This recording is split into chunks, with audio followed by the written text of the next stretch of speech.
my gosh. Okay. Merry Christmas. Aunt Val here. So, I've been wanting to do this for a while now. And what is this? Meaning making a video for you, my nieces and my nephews, um, and read a book to you. So, I thought, what better night to start than Christmas Eve? It's Christmas Eve, and I would like to read to you How the Grinch Stole Christmas. So, just wanted to say that I love you and I miss you. And I hope you are having wonderful time getting ready for Santa and the reindeer. And I bet the elves are working on your presents. So let's dig into the book, shall we? How the Grinch Stole Christmas by Dr. Seuss.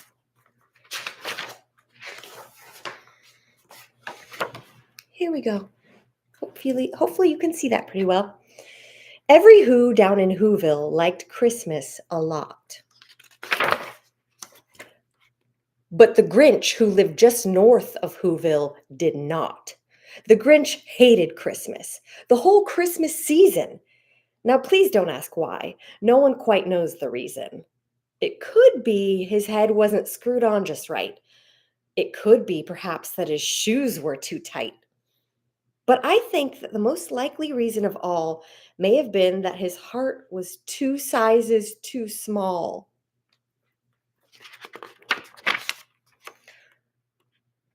But whatever the reason, his heart or his shoes, he stood there on Christmas Eve hating the Whos, staring down from his cave with a sour, grinchy frown at the warm, lighted windows below in their town. For he knew every Who down in Whoville beneath was busy now hanging a mistletoe wreath. And they're hanging their stockings, he snarled with a sneer. Tomorrow is Christmas, it's practically here. Then he growled with his Grinch fingers nervously drumming, I must find some way to stop Christmas from coming. For tomorrow, he knew, all the Who's, all the Who girls and boys would wake bright and early. They'd rush for their toys, and then, oh, the noise, oh, the noise. Noise, noise, noise. That's one thing he hated.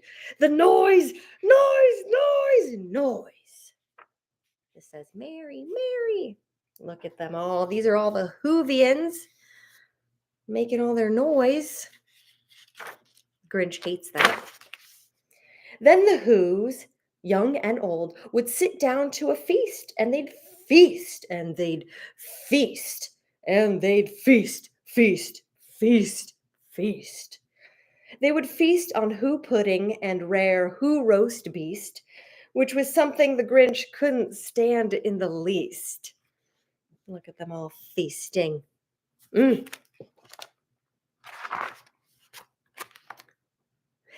And then they do something he liked least of all. Every Who down in Whoville, the tall and the small, would stand close together with Christmas bells ringing. They'd stand hand in hand, and the Whos would start singing. They'd sing and they'd sing and they'd sing, sing, sing, sing. And the more the Grinch thought of this Who Christmas sing, the more the Grinch thought, I must stop this whole thing. Why, for 53 years I've put up with it now. I must stop this Christmas from coming. But how? Mm. Then he got an idea, an awful idea. The Grinch got a wonderful, awful idea. I know just what to do, the Grinch laughed in his throat, and he made a quick Santa Claus hat and a coat. And he chuckled and clucked. What a great Grinchy trick! With this coat and this hat, I look just like Saint Nick. All I need is reindeer. The Grinch looked around, but since reindeer are scarce, there was none to be found. Did that stop the old Grinch? No, the Grinch simply said, if I can't find a reindeer, I'll make one instead. So he called his dog Max. Then he took some thread and he tied a big horn on the top of his head. Look at poor little Max is becoming a reindeer. Oh my gosh.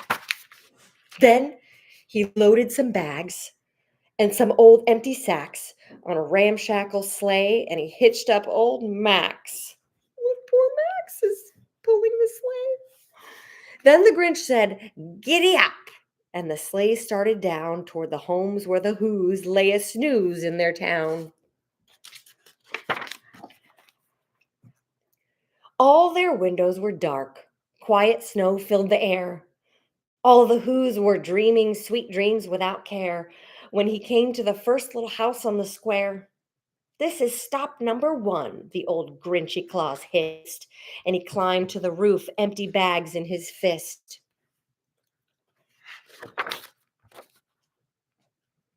Then he slid down the chimney, a rather tight pinch, but if Santa could do it, then so could the Grinch. He got stuck only once for a moment or two. Then he stuck his head out of the fireplace flue, where the little Who stockings all hung in a row. "These stockings," he grinned, "are the first things to go." Then he slithered and slunk with a smile most unpleasant around the whole room, and he took every present: pop guns and bicycles, roller skates, drums, checkerboards, tricycles, popcorn, and plums, and he stuffed them in bags. Then the Grinch very nimbly stuffed all the bags one by one up the chimney. Oh, he's taking them back up the chimney. Look, he's so sneaky. Then he slunk to the icebox. He took the Who's feast. He took the Who pudding. He took the roast beast. He cleaned out that icebox as quick as a flash. Why, that Grinch even took their last can of Who hash. You better not be taking my Who hash. Look at that tree. Oh, he's stuffing it all up there. Then he stuffed all the food up the chimney with glee. "And now," grinned the Grinch, "I will stuff up the tree." He's so mean. And the Grinch grabbed the tree and he started to shove when he heard a small sound like the coo of a dove. He turned around fast and he saw a small Who, little Cindy Lou Who was no more than two. Look, that's Cindy Lou Who. She's so small. The Grinch had been caught by this tiny Who daughter who'd got out of bed for a cup of cold water. She stared at the Grinch and said, "Santa Claus, why? Why are you taking our Christmas tree? Why?"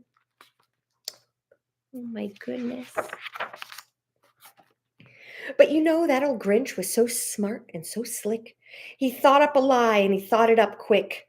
"Why, my sweet little tot," the fake Santa Claus lied, "there's a light on this tree that won't light on one side. So I'm taking it home to my workshop, my dear. I'll fix it up there, then I'll bring it back here." That's who he's talking to, little Cindy Lou Who. And his fib fooled the child. Then he patted her head and he got her a drink and he sent her to bed. And when Cindy Lou Who went to bed with her cup, he went to the chimney and stuffed the tree up. Look, she's got her little cup off to bed. Then the last thing he took was the log for their fire. Then he went up the chimney himself, the old liar. On their walls he left nothing but hooks and some wire. And the one speck of food that he left in the house was a crumb that was even too small for a mouse. Look at that little mouse. Not even going to feed him. Then he did the same thing to the other Who's houses, leaving crumbs much too small for the other Who's mouses. Look at all that stuff. It was 1/4 past dawn, all the Who's still abed, all the Who's still a snooze when he packed up his sled. Packed it up with their presents, the ribbons, the wrappings, the tags and the tinsel, the trimmings, the trappings.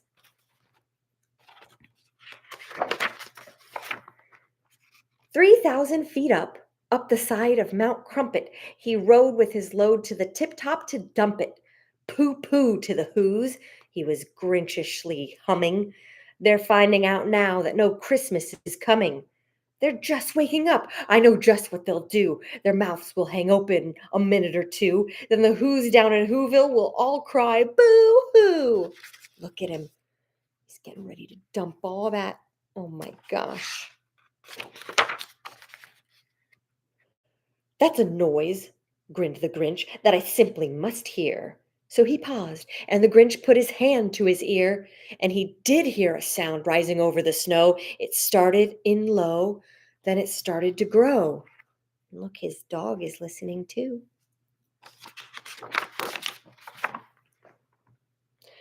But the sound wasn't sad. Why, this sounded merry.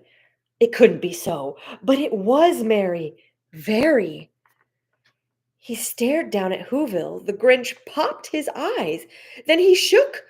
What he saw was a shocking surprise. Every Who down in Whoville, the tall and the small, was singing without any presents at all. He hadn't stopped Christmas from coming. It came. Somehow or other, it came just the same. And the Grinch, with his Grinch feet ice cold in the snow, stood puzzling and puzzling. How could it be so? It came without ribbons, it came without tags, it came without packages, boxes, or bags. And he puzzled 3 hours till his puzzler was sore. Then the Grinch thought of something he hadn't before. Maybe Christmas, he thought, doesn't come from a store. Maybe Christmas, perhaps, means a little bit more. Maybe. And what happened then? Well, in Whoville, they say that the Grinch's small heart grew 3 sizes that day. And the minute his heart didn't feel quite so tight, he whizzed with his load through the bright morning light, and he brought back the toys and the food for the feast. And he himself, the Grinch, carved the roast beast. The end. And that's how the Grinch stole Christmas. Merry Christmas! I love you so much. And Aunt Val just want to give you a big Christmas hug. I'm thinking of you all the time. I hope you enjoyed this story. I'm going to read a bunch of stories for you on here, make videos and send them over. So you could always tell your parents to tell me what books you want to hear, but I have some chosen that I think you're going to like. So here's to story number 1. Merry Christmas, my darlings. Mwah.